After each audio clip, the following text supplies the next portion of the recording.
우리에게 주신 말씀을 함께 읽도록 하겠습니다. 하나님께서 오늘 우리에게 주신 말씀은 느헤미야 10장 28절부터 33절 그리고 12장 43절부터 47절까지의 말씀입니다. 먼저 느헤미야 10장 28절부터 33절까지의 말씀을 제가 봉독하겠습니다. 이 밖에 그 나머지 백성들 곧 제사장들, 레위 사람들, 성전 문지기들, 노래하는 사람들, 느디님 사람들, 또 하나님의 율법을 위해 다른 민족들과 스스로 구별한 모든 사람들과 그 아내들과 그 아들, 딸들, 지각과 통찰력이 있는 사람들 모두가 그 형제 귀족들과 마음을 같이해 하나님의 종 모세를 통해 주신 하나님의 율법을 따르고 우리 주 여호와의 모든 계명과 규례와 율례를 잘 지키기로 맹세했으며 그것을 어기면 저주를 달게 받겠다고 맹세했습니다. 그들은 또한 맹세하기를 우리 딸을 그 땅의 민족에게 시집 보내거나 우리 아들들을 그들의 딸과 결혼시키지 않겠다라고 했습니다. 또 다른 민족이 안식일에 물건이나 곡식을 팔러 오더라도 안식일과 거룩한 날에는 우리가 사지 않을 것이며 또 7년마다 땅을 쉬게 하고 모든 빛을 탕감하겠다고 했습니다. 우리는 또 우리 하나님의 집을 섬기기 위해 해마다 의무적으로 3분의 1 세겔을 바치는 것을 규례화해서 진설병과 정기적으로 드리는 곡식 제사와 번제, 안식일과 초하루와 정해진 명절에 드리는 제물과 거룩한 물건들과 이스라엘을 위한 속죄제와 우리 하나님의 집의 모든 일을 하는데 쓰기로 했습니다. 다음으로 느헤미야 12장 43절부터 47절까지의 말씀을 봉독하겠습니다. 또한 그들은 그날 희생제사를 크게 드리고 즐거워했습니다. 하나님께서 그들에게 큰 기쁨을 주셨기 때문입니다. 아내들과 어린아이들도 즐거워했습니다. 그리하여 예루살렘에서 즐거워하는 소리가 멀리까지 들렸습니다. 그리고 그날 예물과 첫 수확물과 11조를 모아두는 창고를 맡을 사람들을 임명해 제사장들과 레위 사람들을 위해 율법에 정해진 몫을 여러 성들의 들에서 걷어들이도록 했습니다. 항상 준비하고 서 있는 제사장들과 레위 사람들을 유다가 기뻐했기 때문입니다. 노래하는 사람들과 성전 문지기들은 다윗과 그 아들 솔로몬의 명령에 따라 그들의 하나님을 섬기는 일과 정결하게 하는 일을 수행했습니다. 오래전 다윗과 아삽 시대에도 노래하는 사람들과 하나님께 찬양과 감사를 드리는 노래를 지휘하는 사람들이 있었습니다. 그렇기에 스룹바벨과 느헤미야 시대에도 모든 이스라엘이 노래하는 사람들과 성전 문지기들을 위해 날마다 필요한 몫을 주었고 레위 사람들을 위해 그 몫을 거룩하게 구별해 두었습니다. 또 레위 사람들은 아론의 자손들을 위해 그 몫을 거룩하게 구별해 두었습니다. 아멘.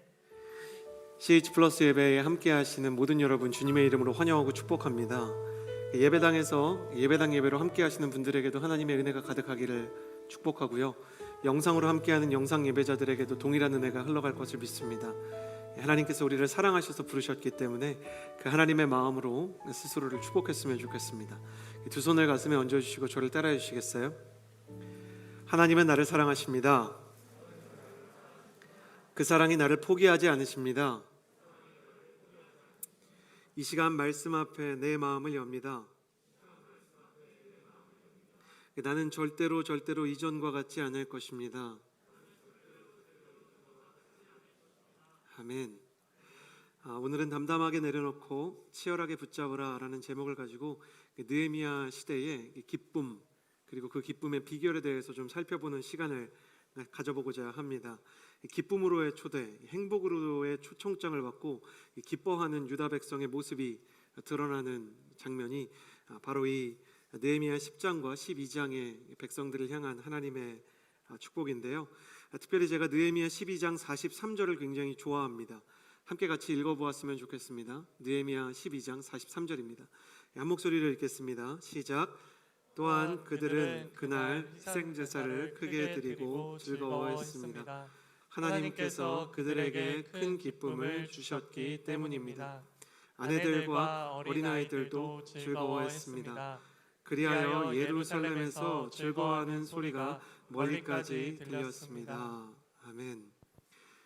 하나님께서 보내주신 행복으로의 초대, 그리고 그 행복으로의 초대에 응해서 기쁨이 충만한 모습을 느헤미야서가 기록하고 있습니다.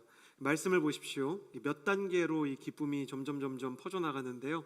첫 번째 단계는 희생 제사를 드리고 즐거워했습니다. 성경을 가지신 분이나 필기하시는 분들, 희생 제사를 드리고 즐거워했습니다라는 느헤미야 12장 43절의 일부를 기억해 주시면 좋겠습니다.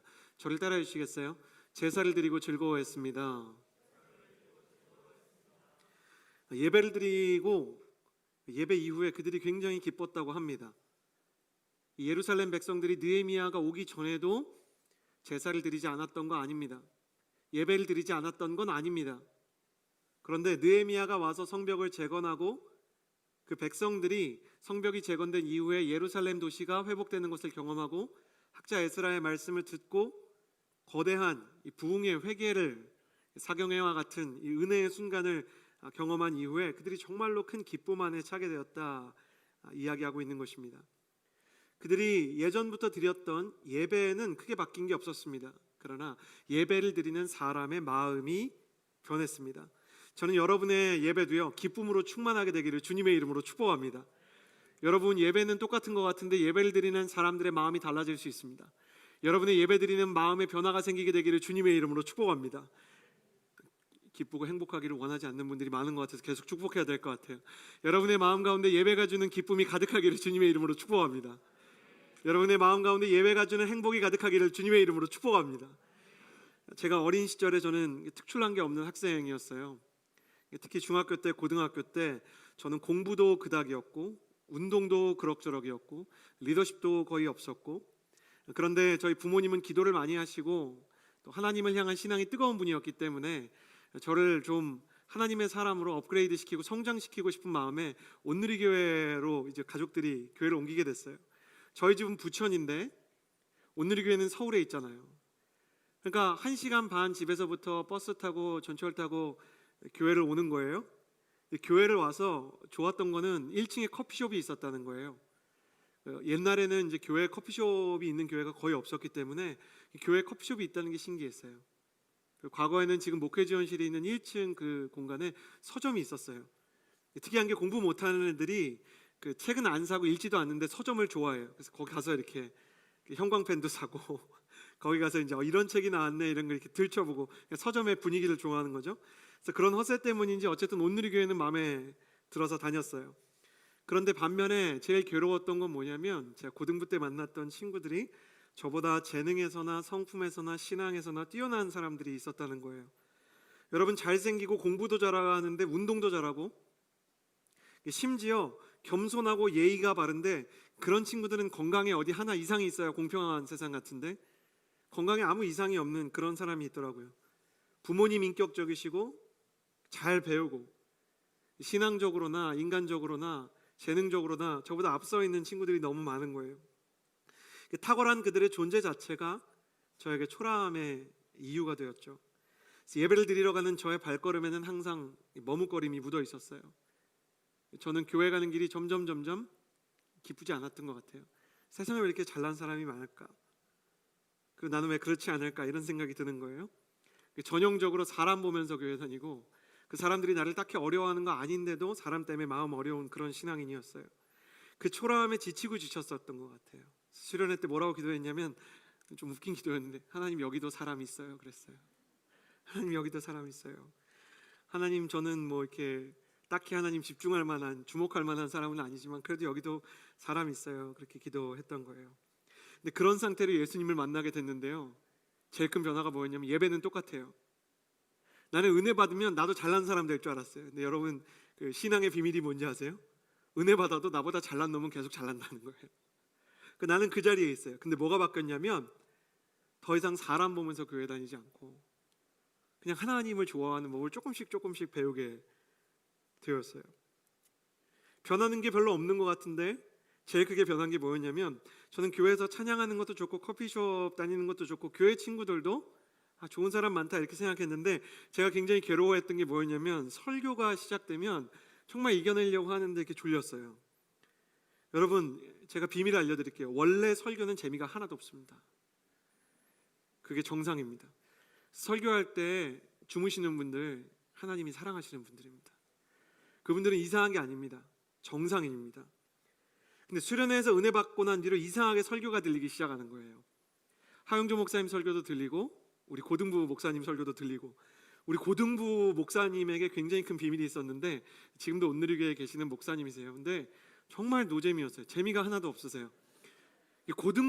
지금 고등부 가보면 육회, 상회, 통회 이런 분위기거든요. 약간 이렇게 지금 온누리교회 차세대는 제가 볼 때 2000년대 이후로는 굉장히 재밌는 분위기예요. 2000년대 이전에 다녔던 세기말 온누리교회 고등부는 굉장히 심각했어요. 주님 다시 언제 오실지 모른다. 약간 이런 분위기였고 기도도 굉장히 오래 하고 약간 이런 분위기였어요.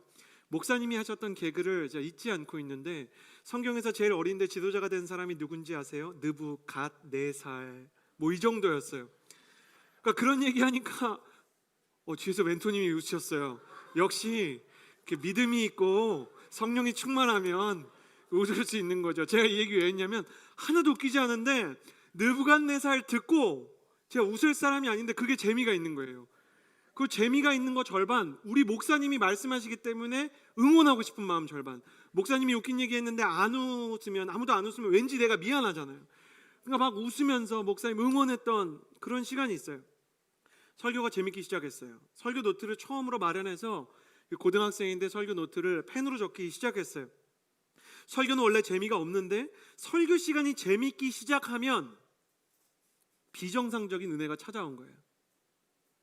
여러분이 설교를 듣는데 설교를 막 정리하면서 내가 나를 봐도 신기하고 내가 말씀에 집중하는 내 자신이 대견하게 느껴지잖아요. 그건 내가 대견해진 게 아니고요. 하나님의 은혜가 임하기 시작한 거예요. 이스라엘 백성에게 말씀 듣는 재미, 예배 드리는 재미가 흥황하기 시작했어요. 바뀐 건 그 즐거움뿐인데 이 즐거움이 저의 인생 전체를 바꿀 거라고는 생각도 하지 못했어요.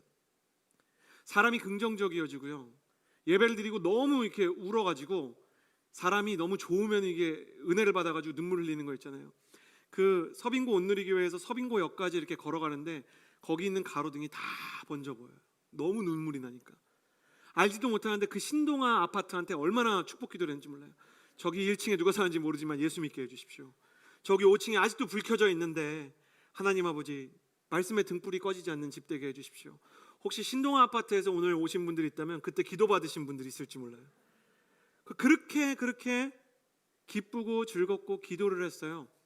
그래서 지금도 영적으로 너무 지치면 가끔 서빙고 온누리교회에서 서빙고역까지 타지도 않을 열차가 있는 그 역으로 걸어갈 때가 있는 것입니다. 나는 여러분에게도 그런 예배의 기쁨과 은혜의 감격이 다시 회복되는 역사가 있게 되기를 주님의 이름으로 축복합니다. 이스라엘 백성은 원래 예배드리는 기쁨이 있었던 사람들이에요. 근데 그걸 잃어버렸었죠. 근데 다시 그 기쁨이 회복되는 거예요. 오늘 예배당에서 예배드리는 분들이나 혹은 영상으로 예배드리는 분들이나 예배를 드리는 즐거움이 이 코로나와 함께 침체에 빠졌다면 성령께서 오셔서 다시 말씀 듣는 재미, 찬양하는 재미, 기도하는 은혜, 눈물과 미소가 교차하면서 더 깊은 행복으로 나아가는 나선형 은혜를 경험하는 하나님의 거룩한 축복이 있게 되기를 주님의 이름으로 축복합니다. 이 은혜가 충만해지니까 43절을 다시 보면 아내들과 어린아이들도 즐거워했다 이렇게 얘기합니다. 여러분이 희생제사를 드리고 크게 즐거워했습니다. 아까 밑줄을 긋고 필기하신 분들 계실 텐데 두 번째로 나누고 싶은 것 저를 따라해 주시겠어요? 아내들과 어린아이들도 즐거워했습니다. 사랑하는 여러분, 제가 선포를 하나 할 건데 아멘 할 수 있게 되기를 바랍니다. 하나님께서 우리 한 사람 한 사람을 우리 가정을 기쁘게 할 수 있는 씨앗으로 창조하신 줄을 믿으시기를 바랍니다. 하나님께서 우리 한 사람 한 사람을 우리 가정의 기쁨과 은혜를 회복시킬 수 있는 회복의 열쇠로 창조하신 줄을 믿을 수 있게 되기를 바랍니다. 우리가 은혜를 받으면 어떤 일이 일어나냐면 마치 이런 일이 일어나요. 이 컵을 사람의 이 그릇이라고 가정하면 채우다가 이제 넘쳐오르기 시작하는 거예요. 하나님께서는 한 사람을 채우는 데서 그치지 않으세요. 사람이 기뻐도 계속해서 부어주세요. 그럼 사람이 어떻게 되냐면 다른 사람한테 나누게 돼요. 그게 흘러가고 티가 나게 돼요.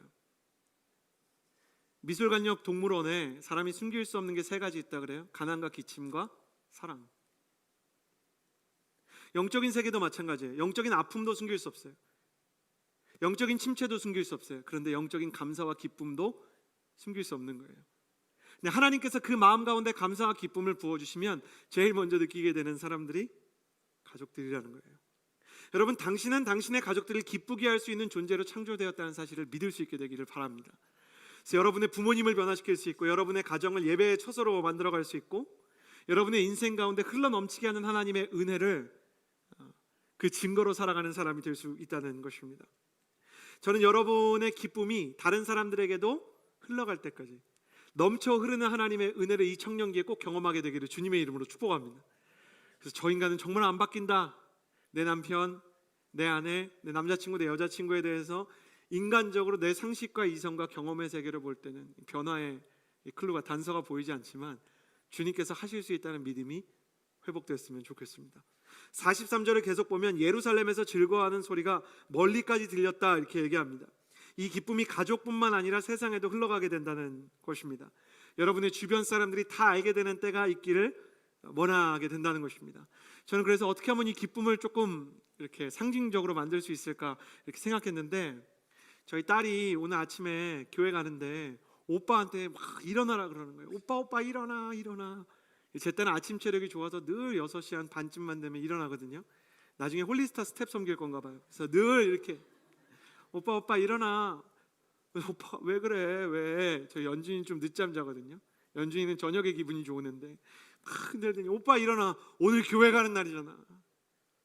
교회 가는 날을 기다린 거예요. 교회 가는 날이다. 지난주에 우리 딸이 이제 교회 가면서 너무 행복해하는 얘기들을 나누면서 그때 햄버거를 줬다는 생각이 아침에 이렇게 불현듯 떠오르는 거예요. 그래서 우리가 지난주에 그거 묵상하고 또 생각하면서 준비했습니다. 교회에서 말을 하면 지켜야 되잖아요. 그래서 나갈 때 저희가 안전 규격을 다 지켜서 준비했어요. 그래서 맛있는 집을 하나 찾아서, 저희가 이렇게 뒷광고를 할 수 없기 때문에 어느 집인지를 얘기해 드릴 수는 없지만 맛있는 햄버거 집을, 프랜차이즈 아닌 집을 하나 찾아가지고 나갈 때 이렇게 다 여러분에게 드리도록 하겠습니다. 와, 네, 그렇게 하나님의 은혜를 얘기할 때 박수치지 않던 여러분이 스스로 먹을 수 있는 양식에 박수치는 모습을 보면서 하나님께서 여러분에게 영의 양식을 부어주시는 역사가 있을 줄 믿습니다. 우리 이거에 대해서 하나님한테 박수쳤으면 좋겠습니다. 하나님께서 우리 안에 영육간의 강건함을 주시기 원하시는 하나님이신 줄을 믿습니다. 다윗이 예배드리고 상징적으로 무화과 떡과 음식을 나누었다고 하는데, 여러분에게도 상징적으로 음식을 드리지만 이 안에서 먹을 수 없고 나가서 드셔야겠지만 여러분의 영혼 가운데 그 기쁨의 양식이 가득하기를 바라는 것입니다. 그렇다면 어떻게 이들이 이 기쁨을 완성하게 되었을까? 왜냐하면 느헤미야서를 보면 그들이 늘 기뻤던 게 아니잖아요. 성벽을 짓는 동안에는 육체도 힘들고 마음 가운데 회의도 찾아오고 여러 가지 영적인 도전과 곤란함도 있었을 거예요. 그런데 결론적으로 느헤미야서가 뒤로 가면 이렇게 얘기할 수 있을 것 같아요. 느헤미야서는 한 사람의 눈물로 시작해서 온 민족의 기쁨으로 끝나는 거거든요. 그럼 이 눈물과 기쁨 사이에 대체 어떤 연결고리가 있는가? 그것을 좀 파악해야 될 것이에요. 두 가지 비결을 나누고 싶은데, 하나는 담담하게 내려놓으라는 것이고요, 다른 하나는 치열하게 결단하라는 것입니다. 여러분, 행복으로의 초청장을 수령하는 비결, 기쁨으로의 초대를 완성하는 비결, 첫 번째입니다. 저를 따라해 주시겠어요? 담담하게 내려놓으라. 성경을 보면 에스라와 느헤미야, 또 에스더와 다니엘이 나오죠. 이 사람들은 나라 잃은 식민 통치를 받는 제국의 그늘 아래서 살았던 사람들입니다. 포로기에 쓰임을 받았던 사람들에게는요, 세 가지 공통점이 있어요. 에스라, 느헤미야, 에스더, 다니엘과 같은 이 포로기 하나님의 사람들의 공통점 첫 번째는요, 그들은 제국을 무너뜨릴 힘이 없었다는 것입니다. 그들의 마음속에는 공통적으로 우리 유대민족을 압박하는 바벨론과 페르시아와 헬라, 그리스 왕국과 로마가 패망하기를 바라는 소원이 숨어 있었을 것입니다. 그런데 아무리 바라고 애쓰고 기대해도 이 거대한 제국이나 바벨론의 통치자들이 꿈쩍도 하지 않는 것입니다. 그래서 그들이 어떻게 했을까요? 상식과 이성과 경험의 세계로 보면 작정 기도를 하고 40일 기도해야 하고 52일 기도해야 하는데도 이 제국이 무너지지 않으면 사람이 낙심하는 게 말되는 것 같아요. 오늘 기도를 해주신 멘토님께서 이 기도 중간에 얘기하신 것처럼 어떤 사람은 절망적인 환경 때문에 힘을 잃어요. 그러나 에스라와 느헤미야, 에스더, 다니엘의 공통점은 또 멘토님이 이어서 기도한 것처럼 제국의 몰락만 기다리지는 않았다는 거예요. 우리는 우리가 바꿀 수 없는 문제와 아픔을 각각 가지고 있어요. 그거를 포로기의 위인들이 가지고 있었던 제국처럼 생각할 수 있을 거예요. 어떤 사람에게는 자신의 질병이 제국이 돼요. 아무리 기도해도 육신이 빨리 회복되지 않는 거예요. 어떤 사람에게는 가정이 가난한 것이 제국이에요. 기도를 해도 이 가난이 빨리빨리 해결되지 않는 거예요. 어떤 사람에게는 취업 난 그 자체가 제국이에요. 글로벌 경제 위기로 인해서 내가 취업을 하려고 하는데 안 되는 거예요. 어떤 사람은 유학을 가려고 해요. 학교에 프로포즈를 해요. 근데 학교에 합격하지 못해요. 박사학위를 취득하지 못해요. 논문이 통과가 되지 않아요. 그런 사람한테는요, 학문의 문 자체가 제국이 될 수 있어요. 어떤 사람한테는 지연되는 결혼, 연애의 문제가 쉽게 풀리지 않는 것이 제국처럼 느껴져요. 수많은 청년들이 매일매일 뭘 묵상하고 뭘 기도하냐면 자신의 제국을 묵상하고 이 제국의 문제가 해결되기 위해서 기도하면서 살아가요. 근데 아무리 기도해도 애써도 나아지지 않으면 낙심과 허무주의에 사로잡혀요. 신앙이 없어서 아예 기도도 하지 않고 하나님도 바라보지 않는 사람들은요, 우리 세대 가운데에서는 나라를 지옥에 비유해서 이 나라를 헬조선이라고 불러요. 그리고 우리의 부모를 수저에 비유해서 흙수저라고 부르기도 하는 것이죠. 세상의 지배적인 해석, 그리고 그 시대에 이름을 붙이는 비유는 항상 일리가 있어요. 그러나 하나님의 사람들은 시대가 우리에게 던져주는 일리 있는 해석에 동의하지 않고 하나님이 말씀하시는 하나님의 음성의 해석을 발견하기 원하는 사람들이에요. 그래서 에스라와 느헤미야, 에스더, 다니엘은요, 제국의 몰락을 기다리지 않고 이렇게 해요. 저를 따라해 주시겠어요? 내가 변화시킬 영역이 있음을 믿었다. 제국을 무너뜨릴 수 없지만 제국의 몰락만을 기다리지 않고 내가 변화시킬 영역이 있음을 믿었다는 거예요. 내가 페르시아 제국을 무너뜨릴 수는 없지만 예루살렘 성벽은 재건할 수 있다. 이게 느헤미야였어요. 내가 제국의 권력자를 무너뜨릴 수는 없지만 유대인의 몰살을 막을 수는 있을 것이다. 이게 에스더예요. 다니엘은 제국의 큰 판세를 내가 바꿀 수는 없지만 우상의 재물은 내가 거절해야 된다라고 생각했어요. 거대한 시대에 어려움이 있고 바꿀 수 없는 것이 있지만 바꿀 수 없는 것을 묵상하느라 모든 열정과 모든 힘을 다 소비하지 않고 내가 바꿀 수 있는 것을 찾았던 거예요. 하나님이 어떤 문을 닫으실 때가 있어요. 그러면 그 주제에 대해서 잠깐 멈추고 하나님이 열어주시는 주제를 발견할 수 있게 해달라고 영적인 시선의 전환을 하게 해달라고 기도해야 돼요. 주님께서 이렇게 말씀하셨어요. 공중에 나는 새를 보라. 창고에 모아들이지도 않고 기르지도 아니하되 너희 천부께서 직접 기르시나니 너희가 이것보다 귀하지 아니하냐. 또 들에 핀 백합화를 보라. 솔로몬의 모든 영광이 이 백합화 하나만 갖지 못하였느니라. 그러므로 너희가 마음에 염려하고 근심하여 이르기를 무엇을 먹을까 무엇을 마실까 염려하지 말라. 또 너희가 기도할 때 먹을 것과 입을 것을 위하여 기도하지 말라. 이는 이방인들이 구할 것이요. 이거 기도하지 말고 하나님이 그거 안 준다 그 얘기가 아니에요. 그 뒤에 중요한 얘기를 하세요. 예수님이 너희 천부께서 너희에게 이것들이 필요한 것을 아시느니라. 그러므로 너희는 그의 나라와 의를 구하라. 그리하면 이 모든 것을 너희에게 더하시리라. 우리가 착각하는 건 하나님의 나라와 의가 우리가 먹고 사는 문제보다 더 크다고 생각해요. 근데 그렇지가 않아요. 우리가 먹고 사는 문제, 우리의 소원이 어떤 때는 하나님의 일보다 더 스케일이 클 수 있어요. 페르시아 제국 무너지게 해주세요. 하나님이 원하는 그의 나라와 의는 얼만큼 작을 때가 있냐면 우상에게 바쳐진 저 재물 안 먹게 해주세요. 제가 그 말씀을 문자 그대로 이해했던 때가 있어요. 제가 7살 때. 추석 때가 됐는데 제가 7살 때는 저희 할머니, 할아버지가 외할머니, 외할아버지가 아직 예수님 안 믿으실 때거든요. 근데 이렇게 그 근거 없는 미신을 이렇게 많이 믿으셨어요. 문지방에 서면 안 된다. 다리 떨면 복 달아난다. 그래서 이제 추석 때는 이 음식을 차려 놓는데 거기에 절을 해야만, 제사에 참여해야만 제사 음식을 먹을 수 있는 거예요. 옛날 교회는 전투력이 훨씬 강했어요, 여러분. 옛날 여름 성경학교는 여름 성경학교가 아니에요. 여름 사관학교예요. 그래서 여름 성경학교 또 가을 성경학교 이런 거 하면은 주로 추석 전날 선생님이 애들한테 뭘 가르쳤냐면 절대로 어린이 여러분 절대로 그 제사상에 절하면 안 돼요. 그러면 뭐라고 가르쳤냐면 천국 못 가요. 이렇게 얘기했어요. 너무 무서운 거야. 천국 못 간대. 다니엘과 세 친구는 그 불구덩이에 떨어져 있지언정 우상에게는 절을 하지 않았어요. 그걸 맑고 명랑하게 하는 거예요. 여름 사관학교 매운맛. 그걸 그대로 듣고 어린아이의 믿음이 뭐예요? 순종하는 거예요. 그 어른들의 시선을 피할 수도 없는 화장실에 가가지고요, 그 사촌 동생들이랑 문을 잠그고 우리는 조상 신에게 절할 수 없다 그랬어요. 그 조그만 애들이 7살, 6살, 4살 그 3명 이렇게 형제들이 있었거든요. 외가의 식구들이. 우리 셋이 이제 들어간 거예요.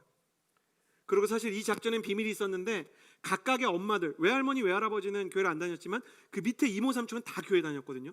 그러니까 본인들이 이 제사를 회방하기 위해서 자녀들을 열심히 훈련시킨 거예요. 너네가 다니엘처럼 그 화장실에 들어가서 문을 잠궈라 이렇게 작전을 짜줬어요. 다 엄마랑 이모들이.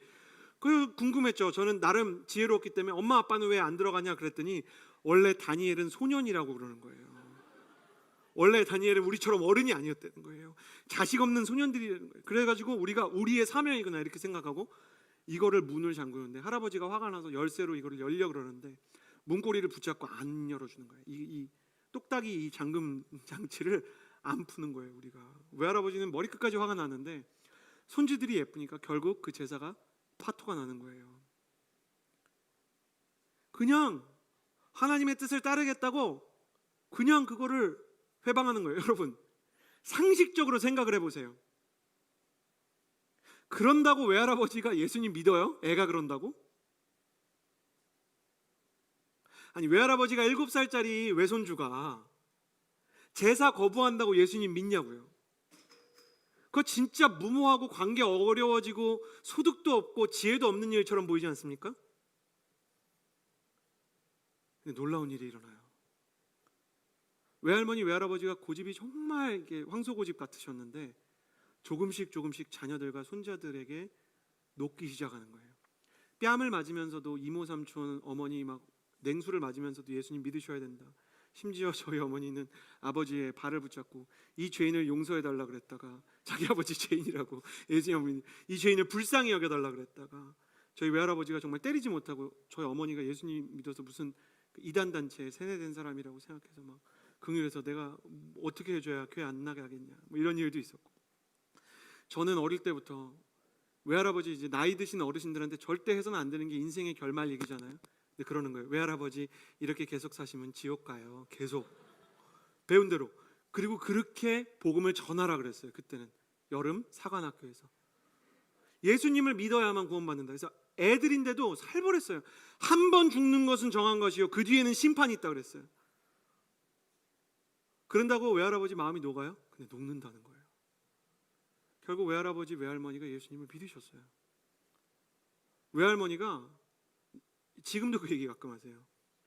서진이 얘는 정말 무서운 애였다. 어릴 때부터 설교를 잘해가지고 나한테 그렇게 애정어린 마음으로 하는 건데 죄송해 죽겠어요. 나한테 그렇게 지옥 간다 그랬다 얘가.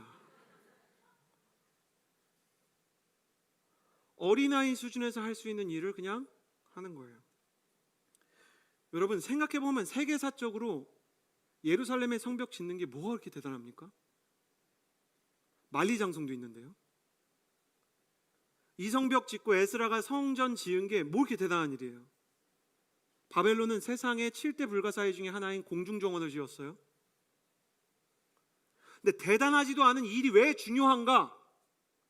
대단하지 않기 때문에 중요한 거예요. 세상이 아무리 대단해도 난 대단하지 않아도 하나님이 하겠다 이거예요.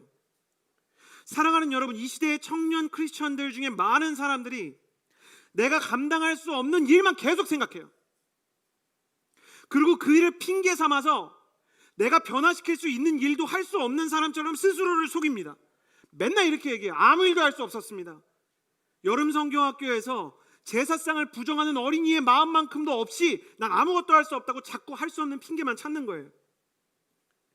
세상이 너무 어려워서 세상을 변화시킬 수 없습니다. 세상이 너무 어두우니까 하나님의 사람으로 사는 건 의미가 없습니다. 그러나 기억하십시오. 핑계는 패배를 반복적으로 불러올 거예요. 그러나 느헤미야와 에스더처럼 바보 같아 보이는 그 작은 순종의 결단은 끝내는 승리의 발판을 마련해 줄 것이에요. 다윗은 양을 지킨 대가로 골리앗을 쓰러뜨릴 수 있는 백발백중의 돌팔매 기술을 얻었어요. 다니엘은 우상의 재물을 먹지 않은 대가로 인류의 미래를 보는 능력을 얻었어요. 하나님은 그런 사람 씁니다. 막 대단한 일 못한다고 아우성치고 내 인생에 해결 안 되는 문제 많다고 주저앉아서 아무 일도 되는 게 없습니다, 하나님 도와주세요, 이런 사람을 찾는 게 아니고 너무 작은 일을 내 인생의 전부인 것처럼 하는 사람. 내게 맡겨진 목자 일이 하찮아서 싫으면서 골리앗은 쓰러뜨리고 싶은 청년들이 많이 있습니다. 하나님 내게 비전 주세요.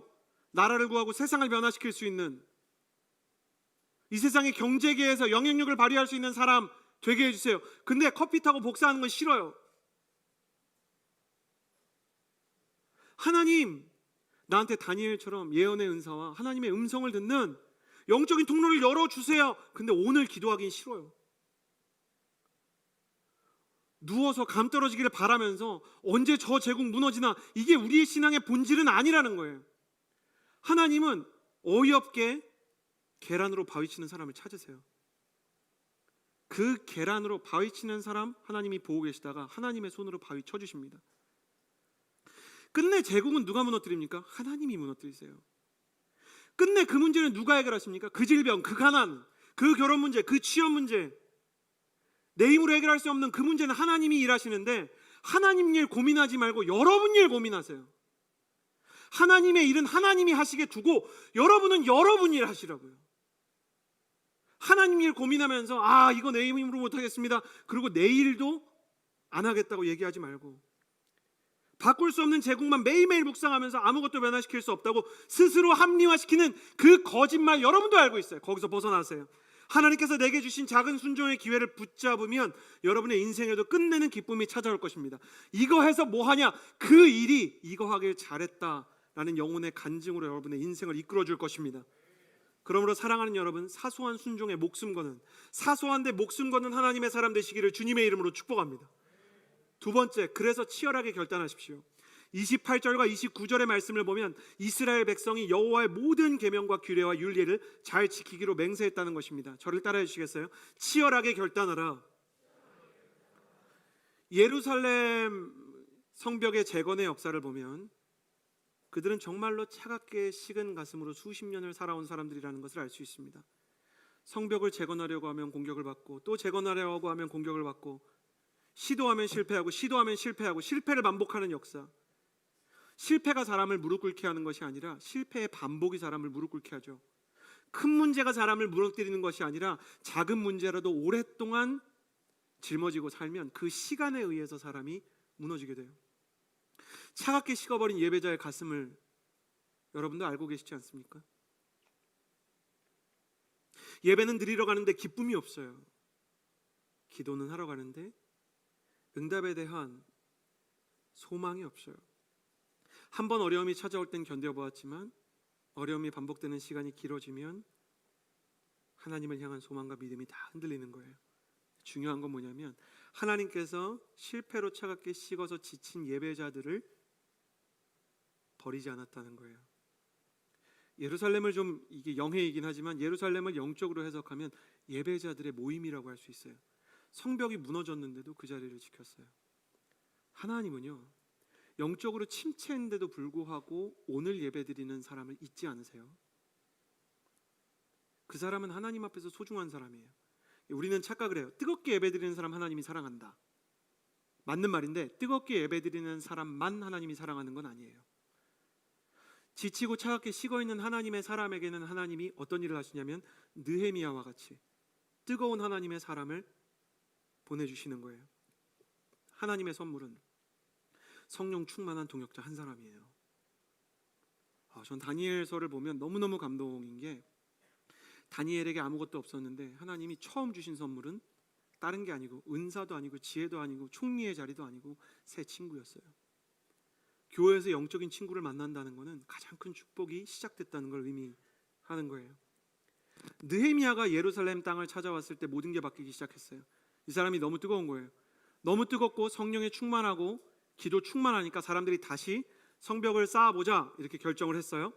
벽돌 지으면서 그리고 문짝을 나무로 깎으면서 그 사람들이 솔직히 이렇게 생각했을 거예요. 이게 될까? 기대 반 의심 반. 우리가 어떤 때 하나님을 의심하게 되는지 아세요? 내가 의심될 때 하나님을 의심하게 돼요. 내가 이렇게 연약한데, 우리 집이 이렇게 연약한데, 우리 공동체가 이렇게 보잘것없는데, 나를 보고 나에 대한 마음이 흔들리기 시작하면, 나에 대한 내 존재에 대한 의심이 생기기 시작하면 하나님은 하실 수 있는데 나를 통해서 못하겠지 이런 생각이 드는 거예요. 근데 느헤미야가 하자니까. 지나간 과거의 실패가 있고 현실의 무게가 있지만 그럼에도 불구하고 느헤미야를 보면서 일어나서 벽돌을 나르고 나무로 성문을 만들기 시작했던 거예요. 느헤미야를 바라보면서 이 백성이 그 한 사람 때문에 끝내는 성벽을 재건하고 나서요, 그동안 느헤미야가 어떻게 사는 사람인지를 배우게 되었을 거예요. 우리 1장부터 지금까지 쭉 나오는 느헤미야의 모습은 하나님의 말씀을 존중하고 그 말씀을 철석같이 믿는 사람이에요. 그 말씀을 가지고 기도하고 그 말씀을 기준으로 평가하고 그 말씀을 기준으로 자신의 비전에 좌표를 찾는 사람, 인생의 GPS를 하나님의 말씀에 맞춘 사람이에요. 그래서 하나님의 말씀을 신뢰하는 말씀의 사람 느헤미야를 보고 그들도 에스라를 불러서 하나님의 말씀을 듣기 시작했던 거예요. 하나님의 사람이 찾아오는 것이 변화의 첫 번째 조짐이라면 그 사람의 좋은 점을 담기 시작하는 것이 변화의 두 번째 단계예요. 엘버트 아인슈타인은 어제와 똑같이 살면서 다른 내일을 기대하는 것은 정신병 초기 증세라 그랬어요. 어제와 똑같은 영적 상태로 살면서 새로운 영적 비전을 기대해서는 안 돼요. 주변에 느헤미야와 같은 하나님의 사람이 있으면 저 사람처럼 바꿔봐야 되겠다 이 생각을 해야 되는 거예요. 그 느헤미야에 의해서 이 이스라엘 백성의 마음이 변화되기 시작했는데 다시 하나님의 말씀대로 살아야 되겠다.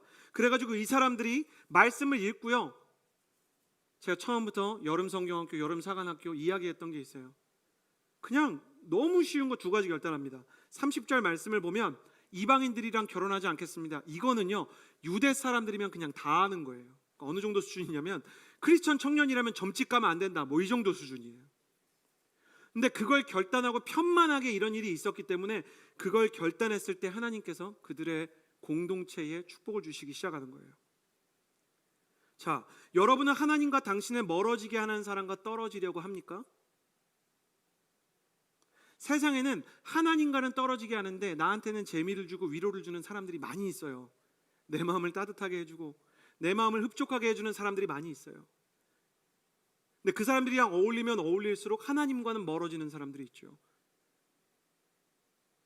무너진 성벽처럼 영적인 면역력이 무너져 있었기에 그들은 이방인들과 교제하지 않고 믿는 사람들과 만나기로 결정했어요. 여러분, 하나님과 당신을 가깝게 하는 사람들을 만나세요. 그들이 말씀을 보고 첫 번째 이걸 생각했어요. 31절에서 33절을 보면 그들이 물질을 성전과 그리고 성전을 섬기는 사람들을 위해서 내어놓기로, 일부를 내어놓기로 결단해요. 저는 이렇게 말하고 싶어요. 하나님에게 당신의 보물을 투자하세요. 여러분, 물질이 없잖아요. 간단해요. 여러분의 시간을 쓰시면 돼요. 저에게 2020년에 가장 큰 재국은 코로나였어요. 목회자로서 무슨 생각이 있었냐면 코로나니까 사람들도 여기 못 오고 지금은 여기 와 있지만 또 코로나가 사회적 거리두기가 높아지면 우리가 또 각자의 처소에서 예배드려야 되는 때가 올 수 있잖아요.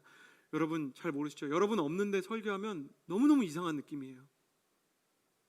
그러면 막 BJ가 된 것 같고, 그리고 막 여러분의 얼굴이 보이지 않으니까 내가 지금 어떤 영적인 흐름을 가지고 설교를 하는지 모르겠고, 그래가지고 무기력함이 찾아오더라고요. 아울리치 가고 싶은데 못 가요. 그러니까 어떻게 생각했냐면 2020년에 선교는 좀 어렵겠다 이런 생각했었어요. 근데 그렇지 않더라고요. 코로나가 있어도요 하나님이 선교지 후원할 수 있게 해주셨어요. 그리고 느헤미야의 말씀을 보면서 다니엘의 말씀을 묵상하면서 날마다 그런 생각을 해요. 코로나는 우리 모두가 해결할 수 없는 제국 아닙니까? 백신 개발하실 수 있는 분 혹시 계세요? 그럼 노벨 의학상이 아마 여러분의 것이겠죠? 그러나 우리가 할 수 있는 일은 뭐였냐면 온라인으로라도 50일 기도하고 온라인으로라도 20일을 묵상하는 거였어요. 할 수 없는 거 신경 끄고 할 수 있는 걸 해보니까 하나님의 새로운 예배와 충만의 길이 있는 거예요. 그리고 그 길에 투자할 때 너무 감사했던 게 뭐냐면 청년들이 자신의 보물과 같은 시간을 투자하기 시작했던 겁니다. 한 사람, 말씀의 사람이 하나님의 말씀을 기준 삼아서 자신의 인생에서 본을 보이니까 그 뒤로 쭉쭉쭉쭉 따라오는 거예요. 하나님의 말씀을 존중하고 그 말씀을 듣고 위로받는 것을 넘어 하나님의 위로가 되기로 작정하고 하나님과 동행하기로 작정하는 사람이 있다면 하나님께서는 그 사람을 통해 하나님의 일을 이루어 주실 것입니다. 여러분의 인생 가운데 찾아오는 제국에 낙심하고 해결할 수 없는 문제의 문 앞에서 두드리느라 힘 빼는 것을 잠깐 멈추세요. 그거에서 뭐해? 그 일에 목숨 걸고 치열하게 결단해서 말씀대로 살면 매일이 축제라고 이야기하는 온누리교회의 이번 주 정신을 실제로 증명해내는 사람이 됐으면 좋겠어요. 다니엘 묵상학교 21일 하거든요. 여러분, 우리 인생에서 무슨 극적인 반전과 역전이 당장 일어나지 않을지도 몰라요. 다니엘이 왕의 재물을 거절하고 풀만 먹고 자랐다 그래서 그날부터 하나님 음성 듣고 막 기적을 보고 총리된 게 아니에요. 근데 오랫동안 계속 아픔과 고통을 마주한 채 포로로 살아야 했고 어려움 속에 허덕여야 했어요. 성벽을 재건하고 말씀 안에서 기쁨을 버리는 이 백성도 여전히 외부의 위협을 가지고 있었고 여전히 식민지였어요. 그러나 그 어려움을 대하는 제국 속에서 살아가는 그들의 인생 가운데 주어진 인생의 태도가 달라져 그들의 삶과 가치와 비전은 완전히 변하게 되었습니다. 별것 아닌 이 하나님의 말씀에 대한 기쁨이 그리고 그 말씀 앞에서 결단한 이 치열한 결단이 그들의 인생을 바꾼 것입니다. 말씀을 맺습니다. 제국에 대해서는 담담하게 내려놓으십시오. 그리고 하나님의 말씀과 그 말씀이 이끄는 순종에 대해서는 치열하게 붙잡으십시오. 사소한 일에 목숨 걸고 작은 일에 순종하십시오. 그럼 주님께서 그 작은 일 때문에 임해오는 기적을 반드시 경험하게 하실 것입니다. 제 인생에서 가장 감동적이었던 순간은 저희 어머니 생일날 저도 이제 예수님 어릴 때 그렇게 여름 성경학교 뜨겁게 예배하다가 세상 쫓아갔다가 다시 하나님께 돌아와서 그 고등부 시절에 하나님 믿다가 이제 대학생이 돼서 엄마한테 무슨 선물을 줄까 나를 위해서 저렇게 기도해주고 기다려줬는데 제 인생의 느헤미야와 같았던 어머님을 위해서 어머니를 사랑하는 사람들의 비디오 인터뷰를 따라갔던 적이 있어요. 근데 저희 외할머니가 그런 얘기를 하세요. 역시 그 얘기를 시작해요. 야, 혜수가, 저희 어머니예요. 혜수가, 소진이가 왔다. 얘는 옛날부터 이렇게 뭔가 영적인 걸 한다. 나한테 계속 지옥 간다 그랬던 애 있잖아. 막 그러면서 웃겼어요. 왜 6시 내 고향에 나오는 그 할머니도 웃긴 것처럼. 근데 잊지 못하는 한마디를 하셨어요. 나는 너한테 육신의 생명의 통로가 됐지만은 너는 나한테 영적인 생명의 통로가 됐구나. 나도 너한테 은혜를 많이 끼친 것 같지만은 너도 나한테 예수님을 전해서 내가 이제 권사가 되고 천국에 갈 소망이 있다 이렇게 말씀하셨던 것을 기억해요. 그날의 그 작은 문을 잠그고 기도했던 어린아이들, 뺨을 맞고 냉수를 맞으면서도 견고하게 버티고 있었던 부모님에게 포기하지 않고 복음을 전하기로 결단했던 청년, 이모, 삼촌, 어머니, 아버지, 그것이 헛되지 않아 결국 거대한 제국과 같았던 가정 복음화의 그 성을 무너뜨렸습니다. 당신도 오늘 시작하십시오. 안 되는 이유를 찾지 마십시오. 되는 것부터 시작하면 주께서 여러분의 인생을 바꿔주실 것입니다. 기도하겠습니다. 이 시간에 우리 회개했으면 좋겠습니다. 하나님, 교회 와서 위로받기를 원하고 교회 와서 하나님이 내 편 들어주기를 원하고 나에게는 아무 문제가 없다는 이야기에만 내가 반응을 하고 주님께서 날 위해 모든 것을 주신다는 메시지에는 반응했지만 일어나라, 순종해라, 헌신해야 한다는 말에는 나의 귀를 닫고 싶었던 나의 부족함을 주님 불쌍히 여겨주십시오. 할 수 없었던 이유를 찾고 허구한 날 페르시아 제국과 같은 건강의 제국, 질병의 제국, 가난의 제국, 취업의 제국, 결혼의 제국, 학문의 제국, 진로의 제국 앞에 무릎 꿇으면서 난 아무것도 바꿀 수 없는 사람이라고, 하나님도 어쩔 수 없다고 생각했던 나의 염려와 두려움의 시간들 회개합니다. 사랑하는 청년 여러분, 양심적으로 하나님 앞에 회개하십시오. 나의 믿음이 부족하였던 것을 회개할 수 있도록 성령님 나의 기도를 붙잡아 주옵소서. 성령 하나님, 지금이라도 회개하며 나아갈 때 나의 믿음을 온전하게 하시고 주님께서 작은 일을 통하여 일하실 수 있다는 견고한 믿음이 살아나게 하여 주옵소서. 주님 앞에 간절하고 진실하게 회개하는 마음으로 치열하게 주여 한번 부르짖고 기도합시다.